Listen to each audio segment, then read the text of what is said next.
So I had to stop to pack the room because we need to check out. That's right. Yeah, actually we are on a little like staycation, kind of to celebrate her 21st, and I really kind of needed some downtime as well. Yeah. Well, okay, and of course Singapore vouchers. Right now we want to talk about a very big area, which is our identity, right? Mm-hmm. So the thought that's on my mind is whether by turning 21 you have sense of felt or Different, is it? different, or you feel like you should be different or something. Maybe I should be.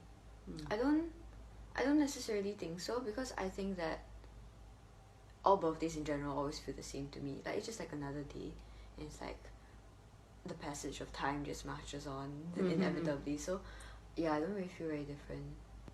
Yeah, from like the day before to the day after, if that's what you mean. So from your perspective, time is not the significant factor influencing the formation of our identity per se? Oh yeah, for sure. So what does influence your sense of your sense of self for you? My sense of self. Your identity. Oh, where do you draw your identity from? you mean apart from God, right? I presume. Yeah, you could elaborate a bit about God a bit though. Oh well, I mean obviously like your faith, right? Or like whatever you believe in will influence that, cause that affects your worldview, how you see your world, and then in turn like how you see yourself, and how you relate to the world. I think family and friends play like a really big role, and like your circumstances as well would affect your sense of self. In general lah, generally speaking. Yeah, I think for me my sense of self is quite solidified already. Like I don't feel very turbulent. Like I'm kind of like, this is what I am. I am like this, you know. You are like this. I am like this. This Well, problematic. We kind of know. Okay. Yeah. So. So time is not the big factor when it comes to it's what happens in time. Yeah, like what? Yeah, like what you discover, what happens to you, how you process that. That shapes your identity. Okay. So is there a major contributing experience or person or truth? You. Oh Jesus. Shy. Jesus. Oh yes, of course. Do you mean contributing truth? I assume to the formation of my identity, right? Yes. Yeah, definitely you. I think your family background, your parents, like what they say about you, feeds into who you believe yourself to be. What others say about you, definitely like your closest loved ones, and also your experiences as a child. I feel like childhood is very important in shaping like who you turn out to be, like foundationally. Even if you mix with bad company or you get into the wrong crowd, if like they like to say, like eventually you will come back if you have a strong foundation already laid for you as a kid, which is why parenting is like so important. I read this book in Jordan about parenting. It was so cute. It's called Who's in Charge Here. Oh, is that my phone, your phone? Okay, someone's phone went off. But yeah, it's called Who's in Charge Here. And it was about like, yeah, it was just about parenting law. I don't know why I was reading it. I was like sweeping the floor when it caught my eye. It was like on the shelf. And I was like, oh, why not? So I like to read. So I was reading that, and it just hit me how much work parenting is, because you're like responsible for another life, and it's so stressful. Pets. Pets. Yeah. So like, I honestly don't know how to do it. I don't know how I'll do it. I don't know if I'll do it. Probably lah, but like. You mean how well you would do it? Yeah, that's what I mean. I mean, no, I also mean if I will, because I don't know if I'll get married, and I don't know if I'll have kids. But if I did, then yeah, how well is another question as well. Okay, the whole getting married and having children is a very big subject, and quite a hot subject right now in our society. But we have to save it for another time, I guess, huh? Sure. But generally, you do want to get married, you do have kids lah. Why not? No, I'm kidding. Yes, I do. I like family. I think very cute. I think if you have positive experiences of family, more likely you will want to get married and have family. I think so. Yeah, I think there's two extremes. It's either you had a really good experience with family and therefore you want one of your own, or you have really, really bad experience with family and then you want one of your own. So that too. But then also I guess God also puts the innate desire in us for companionship, right? And for kids, because like the whole for legacy, yeah. No, as in I think it's inbuilt in us. Yeah. To an extent. Right. To some degree. I mean, certainly biologically, structurally, it's already inbuilt. So to not flow with that is in a sense. Depends. Yeah. Like, as in nothing wrong with not, do you, if you don't want kids, go ahead. Okay, like I say, that's a very big subject for another time. And there are moral statements that can be made about that. Okay, so we talked about Right. school, we talked about identity, we started now in a way we're starting to talk about faith a bit, right? And family. Yeah, but yeah, faith. I think it would be nice to round off with faith. So now that you're in the brave new world of adulthood, do you think it'll make any difference to your faith? Difference to my faith.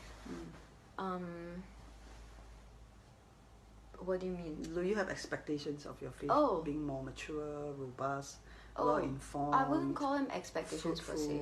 Pressure? It's not like, no, not even. Not pressure. I don't think, not even. I don't think it's like just because I think I'm an adult suddenly, my faith has to be more mature. I don't think that's how it works. Because there are plenty of adults who are plenty mature, and like there are plenty of kids who are very mature. So it's not tied to age at all. I would say I have lots of hope for my faith. I wouldn't call them expectations. But yeah, I mean obviously like I would hope to grow and stuff. I think your faith is constantly growing and changing, right? Not from one religion to another hopefully, but from stage to stage as you go through different seasons. Like I think how you relate to God will change. Yeah, not fundamentally, but like in its shades and colours. Yeah. Like all relationships, Yeah. Yes, nuances. Like how our relationship has changed. Yes, seasons when it's warmer, seasons when there's some kind of like maybe distance even, because it's like I don't get the person, you know. Yeah. And God can be very hard to get. It's true. But you know, and sometimes it's really warm and fuzzy, fuzzy. Yeah. Fuzzy. Okay. But then do you also feel like there are certain things just intrinsically tied to the fact that I am now an adult, so I should be able to, or I must, therefore Nah, I mean personally, maybe I feel like that's a very... pay taxes? Oh yeah, okay, if I pay taxes, I think I'll feel more like an adult. But because I still can't drive and then I don't drink, it's like nothing really differentiates me from now. Now, as in nothing differentiates me now from when I was like say 18. I feel like I can't like stop there. But haha, let me think.